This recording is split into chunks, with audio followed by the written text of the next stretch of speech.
একটা দিন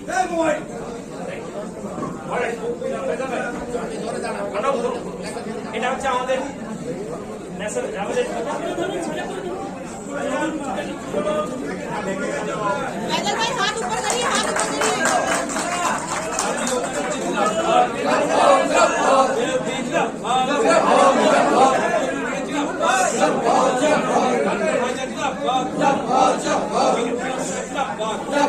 আপনারা দেখেছেন এই পার্টিটা আমাদের লোগো এবং আমাদের এই মুহূর্তে লোগো নেই, এটা কালার আমরা, এবং আমরা পরবর্তীকালে আমাদের এই দুটি কালারের কারণ এবং তার ব্যাখ্যা আপনাদের পরে আমাদের ওয়েবসাইটে গেল আপনারা পেয়ে যাবেন। আমাদের নিজস্ব একটা ওয়েবসাইট আছে যেটা প্রিন্ট মিডিয়া বন্ধু বান্ধবদেরকে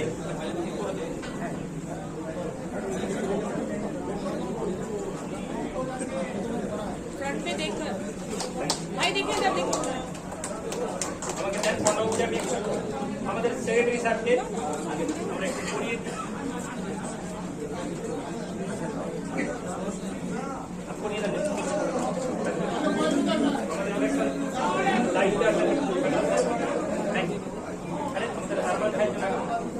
এখন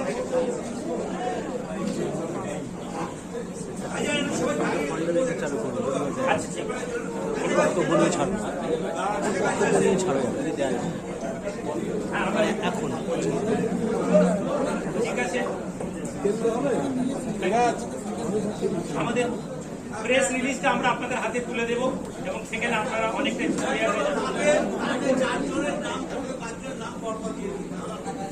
হ্যাঁ হ্যাঁ আমার একদম ডান দিক থেকে আমি একটা মনে বলেছিলাম মাস্টার বদরুদ্দোজা মহাশয়, পাশে আমাদের জনাব ফয়সাল আলী সাহেব, ডেজিগনেশন বলুন, ডেজিগনেশন উনি হচ্ছেন আমাদের হ্যান্ড মাইক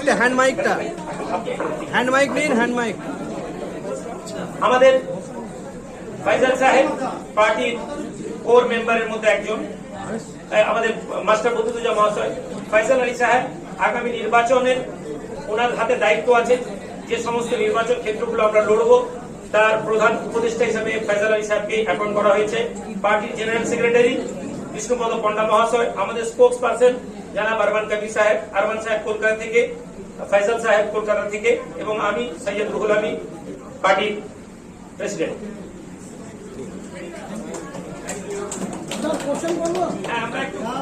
আগে শেষ হোক তারপর এখন কোশ্চেন। আমাদের মধ্যে এবার ফয়সাল সাহেব আপনাদের কাছে আমাদের আরো কিছু কথা তুলে ধরবেন। আমি ফয়সাল সাহেবকে মাইক দিলাম। সেশন পরে।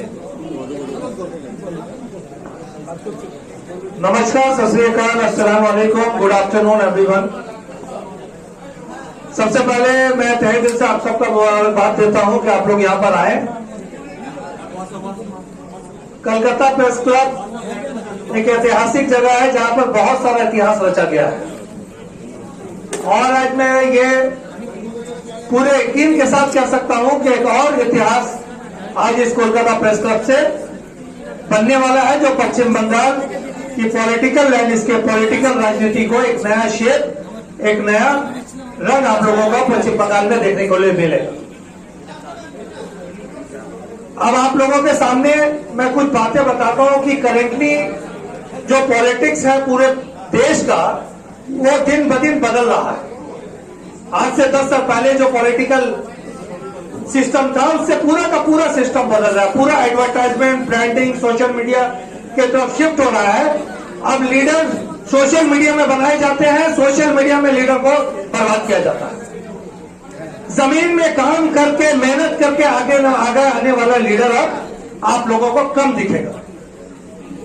बीजेपी में अगर आप इतनी बड़ी पार्टी, दुनिया का सबसे बड़ा पॉलिटिकल पार्टी, दुनिया का सबसे बड़ा, आज सबसे अमीर political party, richest political party, लेकिन आप अगर लीडर के नाम गिनेंगे तो आप 10 लीडर के 11 लीडर का नाम खोज नहीं पाएंगे, क्योंकि अब लीडर सोशल मीडिया में बनाया जाता है। अगर उसी तरीका से अगर राज्य सरकार की बात करें, तृणमूल की बात करें, तो आप देखिएगा अब जो नए लीडर उठकर आ रहे हैं वो सोशल मीडिया लीडर्स, जमीन में काम करने वाले लीडर्स का अब वैल्यू खत्म हो रहा है। ऐसे हालात में जहां पर पूरे देश में आज कम्युनल और एक नफरत का माहौल बनाया जा रहा है, और सेंट्रल गवर्नमेंट और स्टेट गवर्नमेंट के टसल के बीच में जिस तरह पश्चिम बंगाल के लोग पिसते चले जा रहे हैं। बीजेपी आके तृणमूल पे आरोप लगाती है, तृणमूल आके बीजेपी पे आरोप लगाती है। पूरा का पूरा राजनीति अभी उसी पर, जितना क्वेश्चन आंसर सोशल मीडिया एक दूसरे के एलिगेशन पे लग रहा है, कोई भी इसके बीच में पश्चिम बंगाल के लोगों का क्या डेवलपमेंट होना चाहिए, क्या प्रोग्रेस होना चाहिए, उसके बारे में कोई बात नहीं हो। अगर आप शुभेंदु अधिकारी का लास्ट स्टेटमेंट जो पश्चिम बंगाल के बीजेपी के बड़े लीडर्स हैं, उनके स्टेटमेंट देखेंगे, पश्चिम बंगाल के लोगों के लिए क्या करना है, इस बारे में कोई बात नहीं हो रहा है। सारा आप देखिए, उनके पास कोई प्रोग्राम, कोई पश्चिम बंगाल के लोगों के लिए, यहाँ के आवाम के लिए, या किसानों के लिए, यहाँ औरतों के लिए, वुमेन सेफ्टी को लेकर या किसी भी मुद्दे पर कोई बात नहीं हो रहा है। इलेक्शन आया है, माहौल गरमाया हुआ है, एसआईआर पे चर्चा हो रही है, सेंट्रल गवर्नमेंट स्टेट गवर्नमेंट को कह रहा है, डेली स्टेटमेंट आ रहा है, लेकिन किसी भी एक लीडर का नाम आज पश्चिम बंगाल के लोगों के डेवलपमेंट के बारे में बात नहीं कर रहा है। ऐसे हालात में जरूरी है कि young generation, youth of this Bengal and country should come forward and take lead of the country. अपने देश को, अपने देश के संविधान को बचाने के लिए मट्टी से जुड़े हुए नौजवान लीडरों को आगे आने की जरूरत है और देश के राजनीतिक ताकत को बनाने की जरूरत है। आज जनरेशन जी के नाम पर, जेड के नाम पर हम लोगों ने बहुत सारे आंदोलन देख रहे हैं, लेकिन आज हमारे देश के यूथ को मैनिपुलेट किया जा रहा है। ऐसे में बहुत जरूरी है, आज जिस तरीके से हमारे पार्टी के सुप्रीमो सैयद रुहुल अमीन साहब भाईजान ने जब मुझे इस बात का पूरा समीकरण सामने रखा, तो मुझे लगा ये बहुत ही जरूरी है कि आज नए जमीन से जुड़े यूथ लीडर को एक प्लेटफॉर्म देने की, कि वो अपने और अपने समाज, अपने देश, अपने बंगाल के लोगों की आवाज को उठा सके और उनके लिए काम कर सके। आप हमारा प्रेस रिलीज देखिएगा, हम लोगों ने पश्चिम बंगाल में डेवलपमेंट को लेकर, इंडस्ट्री को लेकर, फार्मर्स को लेकर, एग्रीकल्चर को लेकर, वुमेन सेफ्टी को लेकर, यूथ की नौकरी को लेकर, आईटी हब को लेकर हमने अपना एजेंडा तैयार किया है। बहुत जल्दी हम लोग अपने पार्टी का मैनिफेस्टो भी लॉन्च करेंगे। आज प्रेस रिलीज आप लोगों को मिलेगा, तो आप देखिएगा पूरा का पूरा मैनिफेस्टो पश्चिम बंगाल की उन्नति को लेकर है, और इसीलिए नाम भी जातीय उन्नयन पार्टी रखा गया। उसी को फोकस करते हुए कि हम लोग नेगेटिव पॉलिटिक्स की बात कम करेंगे, पॉजिटिव पॉलिटिक्स की बात करेंगे। हम लोग डिस्ट्रक्टिव की बात कम करेंगे, प्रोडक्टिव की बात ज्यादा करेंगे। और मुझे उम्मीद है कि आज जब हमारी पार्टी लॉन्च होने जा रही है, तो आज यहाँ पर मौजूद जितने भी जर्नलिस्ट हैं, हम लोग आज पॉजिटिव वॉइस में बात करें, पश्चिम बंगाल को आगे ले जाने की बात करें, पश्चिम बंगाल में डेवलपमेंट की बात करें। पिछले दिनों आप लोगों ने देखा, एक और पार्टी बहुत अनाउंस हुआ, लेकिन चर्चा सिर्फ एक मस्जिद का। हम कब मस्जिद मंदिर की राजनीति से ऊपर आएंगे? और जिस दिन मस्जिद मंदिर जात धर्म जात पात की राजनीति से ऊपर आ गए, उस दिन एक डेवलप कंट्री और एक डेवलप बंगाल आप अपने सामने देखेंगे। उससे पहले आपको डेवलप बंगाल नहीं मिले। जब तक हम नेगेटिव पॉलिटिक्स करते रहेंगे, नफरत की पॉलिटिक्स करते रहेंगे, जो नई राजनीतिक पार्टी आ रही है वो भी नफरत की बात। क्यों? कोई एजेंडा तो होगा। बंगाल के लिए आप क्या करना चाहते हैं? बंगाल के लोगों के लिए आप क्या करना चाहते हैं? क्या पिछले 15 साल में नहीं हो पाया है? किन चीजों का एजेंडा लेकर तृणमूल गवर्नमेंट में आई थी, किस किस को पूरा नहीं कर पाए? उठा के देखे मैनिफेस्टो बीजेपी का, उठा के देखे मैनिफेस्टो तृणमूल का, कितने पॉइंट्स को उन्होंने कवर किया, कितने पॉइंट्स को फुलफिल किया फुल मेजोरिटी में। सेंट्रल गवर्नमेंट भी फुल मेजोरिटी में और स्टेट गवर्नमेंट भी फुल मेजोरिटी में। फिर लोगों का, उनका खुद का अपना मैनिफेस्टो में 20% भी फुलफिल पॉइंट्स नहीं हुए। इसलिए हम सरकार को काम करवाना चाहते हैं। हम उन्हें इस पश्चिम बंगाल को, आज के दिन पश्चिम बंगाल को और आने वाले दिन में पूरे देश को एक नया राजनीतिक विकल्प बनाने का हम लोगों का ये मिशन स्टार्ट हुआ है। ये कोई एक दिन की लॉन्चिंग और एक इलेक्शन का पार्टी नहीं है। हम जीते या हारे, हम जमीन पर लोगों के लिए संघर्ष करते रहेंगे लगातार। इसलिए आज जब हमारी पार्टी की लॉन्चिंग है, तो एक पॉजिटिव एनवायरमेंट में हो, ज्यादातर सवाल डेवलपमेंट की तरफ हो, प्रोडक्टिविटी की तरफ हो, ना कि अपोजिशन के बात करने की तरफ हो। क्योंकि आगे आने वाले दिनों में जब इलेक्शन गरमाएगा, तो बहुत सारे भाषण होंगे। विकल्प के साथ अपोजिशन का सामना आरोप प्रत्यारोप चलेगा, लेकिन आज हमारी पार्टी की लॉन्चिंग है। हम चाहते हैं कि हम एक नया सूरज, उगता हुआ सूरज पश्चिम बंगाल में देखें और उस दिशा की तरफ बात करें। मैं आप सबको अपने तहे दिल से बधाई देता हूं कि आप लोग इस मूवमेंट के आज पहले स्टेप में आज हमारे साथ आप खड़े हैं, और हम उम्मीद करते हैं और यकीन रखते हैं कि आने वाले दिनों में जितना संघर्ष हम आप लोगों के सामने रखेंगे, आप तमाम जर्नलिस्ट आप एक फोर्थ पिलर ऑफ डेमोक्रेसी की तरह मजबूती के साथ हमारे साथ खड़े रहेंगे और सिर्फ सच और सच दिखाएंगे। इसी उम्मीद के साथ मैं आप लोगों से रिक्वेस्ट करता हूं कि आप लोग हमारे साथ जुड़िए, हमारे साथ रहिए, हमारी आवाज लोगों तक पहुंचाने की कोशिश कीजिए। मैं फैसल आप लोगों से यही अपील करके अपनी बात को खत्म करता हूं। আমি উর্দুতে বলে দিয়েছি, এবার যা রিপ্লাই হবে সেটা আমাদের স্পোক্স পারসন জনাব আরমান কবির সাহেব বলবেন।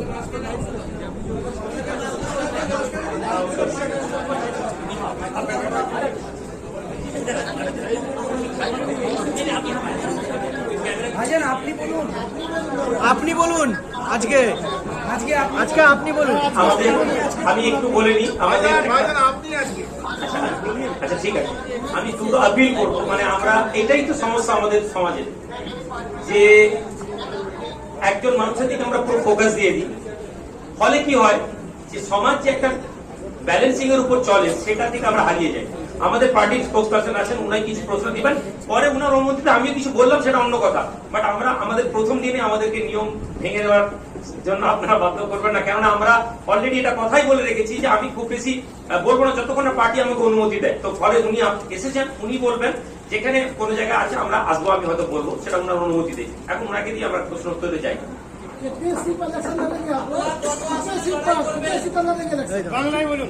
वो तो सीटें अपना कैंडिडेट नामाबेन। देखिए, फिलहाल हम लोगों की तैयारी है 15 सीट पे इलेक्शन लड़ने की।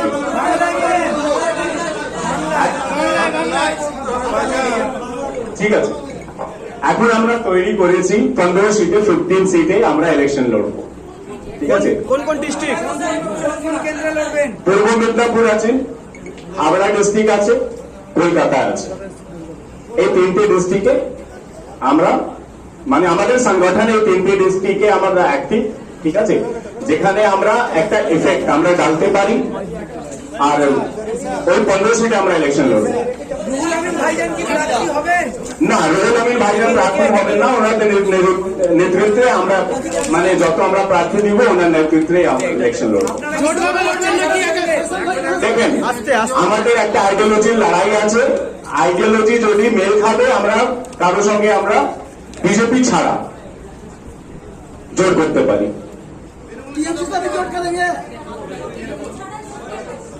আগে তৃণমূলকে জিজ্ঞাসা করেন যে উনি আমাদের সঙ্গে জোট করবেন কিনা। जब आप लोग अलग पार्टी बना रहे हैं, अभी तृणमूल को कह रहे थे तृणमूल सही काम नहीं कर रहा, तो तृणमूल के संग जोट क्यों करेंगे? जी, जब आपने अभी कहा তৃণমূলের সাথে কেন আপনারা জোট করবেন? देखिए, पूरे हिंदुस्तान में एक पूरे ভারতবর্ষে একটা সাম্প্রদায়িক বাতাবরণ রয়েছে। এখন ওই সাম্প্রদায়িক শক্তিকে যদি দূর করার জন্য যদি আমাদের কারোর সঙ্গে যদি কম্প্রোমাইজ করতে পারি, দরকার হবে আমরা করব।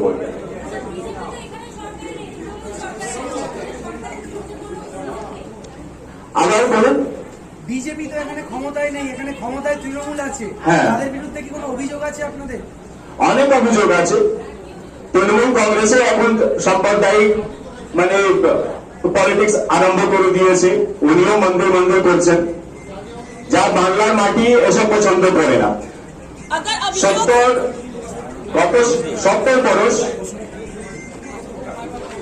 70 বরস মানে বাংলার মাটি সাম্প্রদায়িক শক্তির বিরুদ্ধে দাঁড়িয়ে রয়েছে।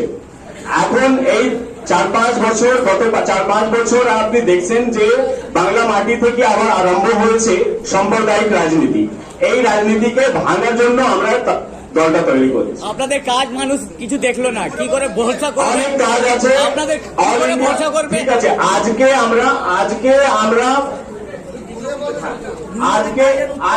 আজকে আমরা পলিটিক্যাল দল মানে তৈরি করেছি বা অ্যানাউন্স করেছি। আপনার যদি আমাদের কাজ দেখার আছে, আপনি অল ইন্ডিয়া মাইনরিটি অ্যাসোসিয়েশনে কাজ দেখেন। অল ইন্ডিয়া মাইনরিটি অ্যাসোসিয়েশন একটা নন পলিটিক্যাল অর্গানাইজেশন আর প্রচুর কাজ আছে, অনেক কাজ, যত সরকার করেনি ওর থেকে বেশি কাজ করেছি আমরা নন পলিটিক্যাল পার্টিও।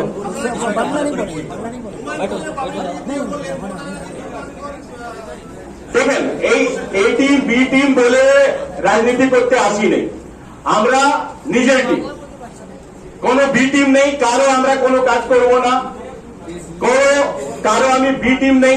এখন তো আপনি তৃণমূলে বি টিম বলেছেন, আবার তৃণমূল আমাদেরকে বলবে যে বিজেপির বি টিম, এটা তো স্বাভাবিক। ছোট মিটিং বড় যার লস হবে, যা দেখবে যে আমার লস হয়ে যাবে, ও অন্য পার্টির বি টিম আমাদেরকে বলবে।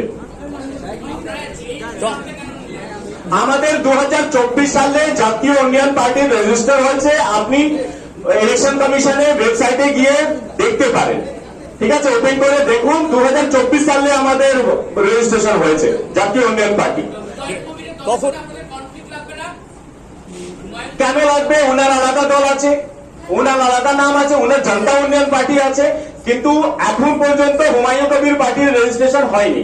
আপনি দেখুন ভালোভাবে, বলে দিলে তো দল হয় না। अच्छा एब्रिविएशन को लेकर टकराव नहीं होगा? एबीबीएस है JUP और उसका भी JUP है, एब्रिविएशन जो ये हम लोग इलेक्शन कमीशन में अप्लाई किए हैं, देखते हैं आगे दिन में क्या होता है। আপনি বলেন। হ্যাঁ, আপনার জেলা শুভেন্দু অধিকারী, আপনার জেলার মানুষ, তার সঙ্গে কি কোনো যোগাযোগ আপনার আছে? রুল আমিন ভাইয়া, ধন্যবাদ। আমাদের এবারে ঠিক করেছো তুমি। 1 মিনিট আমি একটু আপিল করবো। আমাদের ফয়সাল সাহেব বললেন একটা একটা করে যদি আমরা বলি, সময় আছে আমাদের অনেকটা, আমরা শুভেন্দু অধিকারী আপনার জেলার রাজনীতিবিদ, তার সঙ্গে কি কোনো যোগাযোগ আছে আপনার? বাংলার শ্যামাপ্রসাদ বন্দ্যোপাধ্যায় বাংলার মানুষ, তাহলে কি তৃণমূল সাথে শ্যামাপ্রসাদ বন্দ্যোপাধ্যায়ের যে আইডিওলজির সাথে তৃণমূল সরকারের যোগ আছে? দেখুন, এটা একেবারে মানে বাংলা, যেটাকে বাচকানা সওয়াল বলা হয়। কলকাতাতে অনেক লোক বিজেপির আছে, তার মানে কি তৃণমূল সরকার মানে কেউ কোনো যে জেলার মধ্যে থেকে তিনিও এসেছেন, আমিও এসেছি, কলকাতাতে বিজেপির অনেক লিডার আছে, তাহলে বিজেপির সাথে আমরা তৃণমূলকে প্রশ্ন করবো? বাট এটা কেন করা হয় আমি আপনাদেরকে বলি, কেননা আমার মাথায় চুপি আছে। আপনি বলবেন যে আপনি মাইনরিটি ট্রাম্প খেলা শুরু করে দিয়েছেন, না না, ট্রাম্প কার্ড খেলছি না, বাট এটাই প্রশ্ন যে আজকে আপনি এটা কিন্তু কখনো তৃণমূলের কোনো লিডারকে প্রশ্ন করেন না যে আপনার সাথে কি বিজেপির প্রশ্ন আছে? যখন আমরা দেখি যে মোহন ভাগবতী যখন এখানে আসেন, আমাদের রাজ্য সরকারের পক্ষ থেকে তাকে মিষ্টি পাঠানো হয়, কটা মিডিয়া এটা নিয়ে প্রশ্ন তুলে না। কিন্তু ইনকেস যদি এখানে কোনো বিজেপির কোনো টিমের নেতৃত্বের সাথে কোনো লোক এসে যান, আজকে প্রেস ক্লাবে আমার সাথে দাঁড়িয়ে কথা বলে নেন এবং সেই ছবিটা তুলে কালকে আপনি বলবেন যে এই দেখো বিজেপি লোক। আমরা গত কয়েকদিন আগে হুমায়ুন সাহেবের একটা ছবি দেখে ভাইরাল করে একটা লুকিয়ে স্ট্রিং অপারেশনের নাম করে আপনারা যেটা করার চেষ্টা করেন, এই সেম কাজ তো সমস্ত হয়, কিন্তু অ্যাজ এ মুসলিম এটা আলাদা করে প্রমোট করা হয়, আলাদা করে প্রচার করা হয়। একটা রাজনৈতিক দল প্রচার করে, ঠিক আছে, তাদের কাছে একটা লড়াইয়ের জায়গায়, কিন্তু মিডিয়া যখন এই প্রশ্ন করে, মিডিয়া যখন এই কথা বলে, তখন মনে হয় মিডিয়া বায়াস হয়ে আছে। থ্যাংক ইউ স্যার, ऐसा है कि क्या স্যার আপনি স্যার একটা কোশ্চেন, আচ্ছা আমি যাকে বলে দিও তাহলে সুবিধা। ম্যাডাম স্যার একটা কোশ্চেন আমি প্লিজ, ম্যাডাম সেই পরিপ্রেক্ষিতে আপনাদের দল থ্যাংক ইউ। এখন আমার প্রশ্ন হচ্ছে, উন্নয়নটা আমরা দেখছি কিসের দৃষ্টিভঙ্গি দিয়ে, সেটা খুব জরুরি। একজন মানুষের কাছে 500 টাকা পেয়ে গেলে তার কাছে মনে হচ্ছে এটা উন্নয়ন। আরেকজন লোক চাকরি নেই কেন, একজন গ্রাজুয়েট ছেলের কাছে প্রশ্ন যখন করবেন, সে বলছে দেশ বড্ডাধিকার প্রবাহে চলে গিয়েছে। ইটস ডিপেন্ড আপনার দৃষ্টিভঙ্গি। আপনি বলছেন পশ্চিমবঙ্গ উন্নয়নের জোয়ারে ভাসছে, ভাতাকে বাদ দিয়ে আপনি আমাকে বলুন যে উন্নয়ন করতে আপনি কি দেখতে পাচ্ছেন? রাস্তার আলো আর স্ট্রিট ল্যাম্প আর রাস্তা ছাড়া। কর্মসংস্থান, একটা দেশ উন্নতি তখনই করে যখন কর্মসংস্থানের অ্যাভেলেবিলিটি থাকে। আপনি বলুন লাস্ট 10,000 রিক্রুটমেন্ট একসাথে কবে হয়েছে পিছিয়ে পড়া জাতির লোকেদের জন্য? আমরা আমাদের প্রশ্ন করার আগে এটা আপনাদেরকে বুঝতে হবে। আপনি বলবেন কাউন্টার প্রশ্ন, না, আমরা বলেছি যে আমরা মাইন্ড চেঞ্জ করার জন্য বসেছি। আমাকে প্রশ্ন কেন করছে যে আপনারা কত সেকুলার হবেন? আমার কোন কাজের মাধ্যমে আপনার মনে হলো যে আমি নন সেকুলার? আপনার কি এতক্ষণ আমার বক্তব্যে, আমার কোন অ্যাক্টিভিটিসে আপনার কি মনে হয়েছে যে আমি কমিউনাল? যদি আপনার না মনে, তাহলে আপনি কেন প্রশ্ন করছেন? আপনি কি এই প্রশ্ন রাজীব ব্যানার্জিকে করতে পারেন? আপনি কি এই প্রশ্ন কুণাল ঘোষকে করতে পারেন? আপনি কি এই প্রশ্ন ইভেন বিজেপির কোন লিডারকে আপনারা করেন যে ভাই আপনি কতটা সেকুলার? বাট সেকুলার যখন সামনেওয়ালা লোক কোনো একটা দেশের সংবিধানকে মাথায় রেখে তার নিজস্ব আইডেন্টিটিকে নিয়ে আসে, তখন তাকে প্রশ্ন করা হয় ভাই সেকুলার। কিন্তু এটা কোনো পাঞ্জাবিকে জিজ্ঞেস করা হয় না, এটা কোনো জেনকে জিজ্ঞেস করা হয় না। বাট যদি সামনে টুপি থাকে তখন প্রশ্ন করা হয় কতটা সেকুলার। প্লিজ, আমরা আমাদের কাজের দ্বারা প্রমাণ করবো। আপনার এই উত্তর পাওয়ার জন্য একটু সময় দিতে হবে। আপনি এতক্ষণ ধরে কথা বললেন, প্রত্যেকটা কথায় মুসলিম টানলেন, তাহলে কি আপনার পার্টিটা মুসলিম ওরিয়েন্টেড হবে? কোন কথাটা মুসলিম টেনেছে আপনি বলুন। উদাহরণ দিলেন সব মুসলিমদের নিয়ে বলা হয়, না না, মুসলিমদেরকে টানলাম কোথায়? উদাহরণ দিলেন এই কথাগুলো মুসলিমদের বলা হচ্ছে, যেটা নিজেকে দেখতে বলা হচ্ছে। এই প্রশ্নটা তো এটাই তো বলছি যে প্রশ্নটা তো এইভাবেই আসছে। আমার প্রশ্ন যে ভারতের নাগরিক, আপনি আমাকে কেন প্রশ্ন করবেন না যে আপনারা যে পার্টি বানিয়েছেন এতে মানুষের জন্য কতটা কাজ করবেন? এই প্রশ্ন আসাটা স্বাভাবিক এবং এর উত্তর দিতে গিয়ে হয়তো আমি হোঁচট খাবো। কিন্তু আপনি কেন প্রশ্ন করছেন যে আপনি কেন মুসলিমদের জন্য ভাবছেন? মুসলিমদের, আমরা তো এখনো মুসলিমদের কোনো কথাই বলি। আমার ডানে পার্টির সেক্রেটারি একজন হিন্দু মানুষ। আপনারা হুমায়ুন কবির বা আইএসএফের সাথে জোট করছেন? দেখুন, শাসক দলের ভাঙন ধরানোর জন্য আমরা আসি না, তো অন্য কোন রাজনৈতিক দলকে ফায়দা দিতে এসেছি। আমরা আমাদের একটা আইডিওলজি বাংলার মানুষের সামনে তুলে ধরবো। আপনারা জানেন কোন একটা আইডিওলজি প্রতিষ্ঠিত হতে সময় লাগে। ফলে আমরা আজকে এসেছি আর কালকে একদম কিছু করে দিয়ে সরকার পরিবর্তন হয়ে যাবে এমন তো কথা না। আমাদের স্পোকপারসন বলেছেন 15, মেবি ওটা 25ও হতে পারে, আবার 5টা কমতেও পারে। বাট একটা সিট নিয়ে, যে সিটে আমরা তো সরকার পরিবর্তন করে দেওয়ার মতো লড়াই নামছি না। বাট আমরা একটা আইডিওলজিকে আজকে বাংলার মানুষের কাছে এনেছি, কেননা ইলেকশনই একটা প্রপার সময় যখন মানুষকে রাজনৈতিক মতাদর্শে মানুষের কাছে পৌঁছানো। আপনারা কি অন্য পার্টির থেকে কোনো অফার আসছে? এখন যে আপনারা বলছেন আপনারা সমস্ত রকমের সাম্প্রদায়িক শক্তির বিরুদ্ধে লড়াই করবেন, এর আগে এখন দলগুলো আইএসএফ ও হুমায়ুন দল এবং সিপিআইএম তারা বলেছেন যে সমস্ত যারা এই সমস্ত দল যারা সাম্প্রদায়িক শক্তির বিরুদ্ধে লড়াই করবে তাদেরকে একসাথে করা হবে। আপনারা বলছেন কোন কাছে লড়াই করবেন, আপনারা কি তাদের সঙ্গে যোগবদ্ধ হবেন? কোনো অফার এসছে আপনাদের? আপনারা চেষ্টা করছেন যে তৃতীয় শক্তি হবে।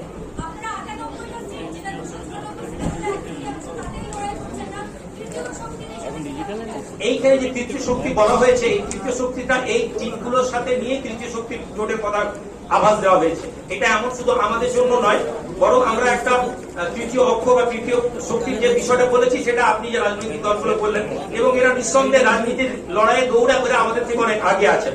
ফলে আমাদের তাদের কাছেও আপিল থাকবে, একটা সাম্মানিক জায়গায় দাঁড়িয়ে যদি আমরা সিট আন্ডারস্ট্যান্ডিং করে নিতে পারি, অবশ্যই আমরা ভোটকে নষ্ট হতে দেব না। এবং বাংলার মানুষের কাছে এটাও আপিল থাকবে যে যতক্ষণ না আপনারা আপনাদের ভোটকে প্রপার ওয়েতে ইউজ করতে পারছেন, ততক্ষণ পর্যন্ত কখনো আমরা আমাদের লক্ষ্যে পৌঁছাতে পারবো না। ফলে তৃতীয় শক্তিকে আমরা মজবুত করার উদ্দেশ্যেই করছি।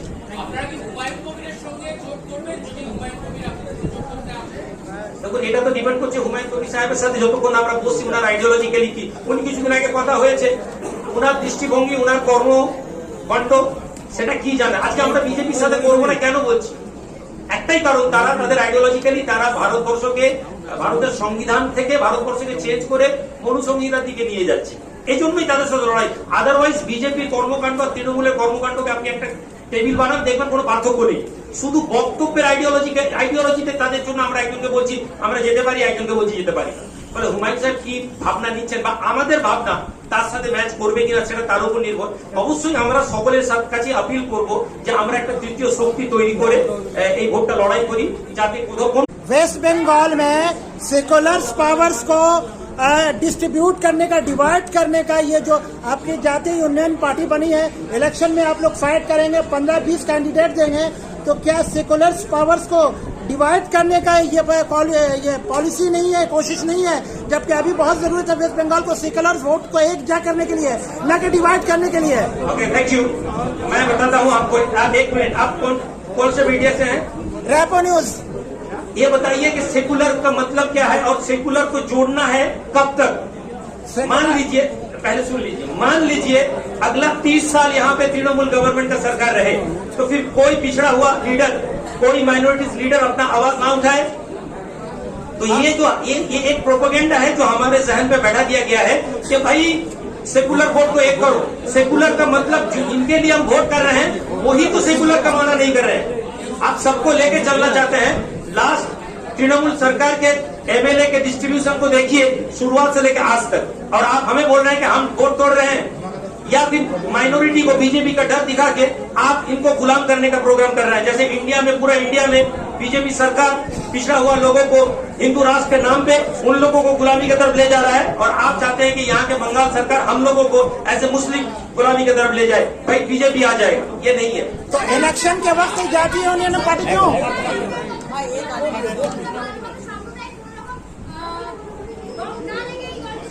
আপনার দৃষ্টিতে সেকুলার বলতে কি বোঝায়?